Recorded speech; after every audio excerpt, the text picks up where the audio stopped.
The year was 1955. Chicago's streets were alive, kids laughing, music playing, and the smell of summer in the air. And in the heart of that busy city lived a boy named Emmett Till. He was just 14 years old, but full of life, confidence, and a fearless smile that could light up any room. His friends called him Bobo, the boy who was always laughing, always joking, always dreaming. He loved stories, loved the sound of the train, and had a way of making everyone around him feel happy. Emmett lived with his mother, Mamie Till Mobley, a woman of strength and courage. She worked hard to raise him alone, teaching him that respect and kindness were more powerful than hate. She often told him, "Never forget who you are, Bo, and never let anyone make you feel less than them." In Chicago, Emmett felt free. He went to school, played baseball, and listened to the rhythm and blues that filled the streets. Life was simple, bright, and full of possibility. But beyond Chicago's lights, the world was not the same. Down in the deep South, in a small town called Money, Mississippi, things were different, divided by color, by rules, by fear. That summer, Emmett packed his bags to visit his cousins there. He was excited. New faces, open fields, a slower life. Before he left, his mother held his face gently and said, "Bo, be careful. People down there, they see the world differently." He smiled, confident and innocent, unaware that those words were more than just a warning. Because this trip, this simple summer visit, would change the course of American history forever. Emmett Till's train left Chicago on a warm August morning in 1955. As the city disappeared behind him, he was smiling, waving through the window, completely unaware that this journey would lead him into a world unlike anything he had ever known. He was heading to Money, Mississippi, to spend his summer with his cousins and great-uncle, Mose Wright. For Emmett, it was just an adventure, fishing in the rivers, exploring the fields, and enjoying the countryside.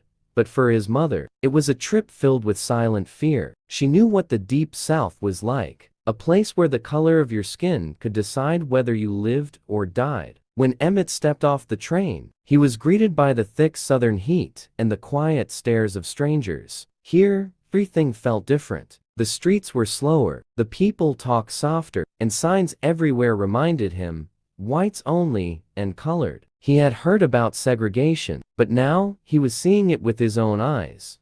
His cousins warned him, "Things are strict here, Bo.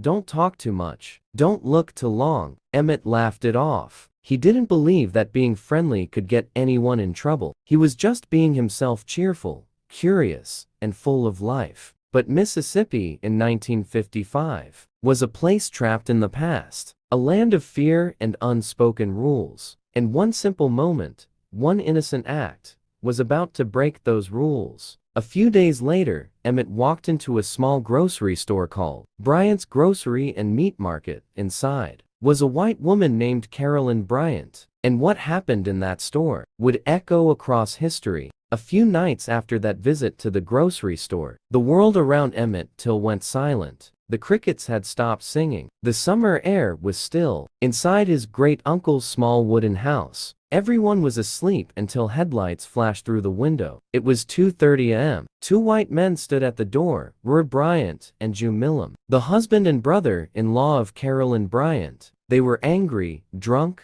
and armed. They demanded Emmett. Mose Wright tried to reason with them, his voice shaking. "He's just a boy." But they didn't care. They pushed past him, woke Emmett, and ordered him to get dressed. The house was filled with fear, the kind that freezes your body and steals your voice. Emmett was only 14, standing there in his pajamas, confused and terrified. He tried to speak, but the men grabbed him and dragged him out into the darkness. The screen door slammed, the truck engine roared, and then silence.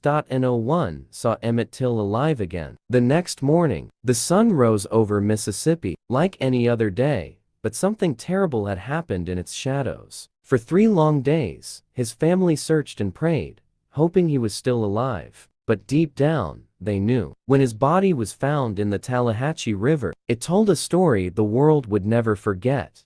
A story of hate, injustice, and cruelty that no one could ever justify. the boy who had come to Mississippi for a summer adventure, was now gone, taken by the darkness of racism that haunted the South. When Emmett's body was finally brought back to Chicago, the world stood still. The boy who had left home with laughter in his eyes was now unrecognizable, beaten, broken, and silenced. His mother, Mamie Till Mobley, stood before the coffin in disbelief. No mother should ever have to see her child like that. But Mamie made a decision that would change history. She said, "Let the world see what they did to my boy." Those words echoed louder than any scream ever could. She demanded an open casket funeral so that no one could hide the truth, not the newspapers, not the courts, not America itself. Thousands came to see him. Men, women, and children stood in line for hours, many weeping silent and others too shocked to move. The image of Emmett's face, mutilated and scarred, was published in newspapers and magazines across the country. It forced America to confront the brutal reality of racism, something it could no longer look away from. Amy didn't cry for cameras. She stood tall, strong, and full of grief, but also courage. Her son's death had to mean something. She turned her pain into power,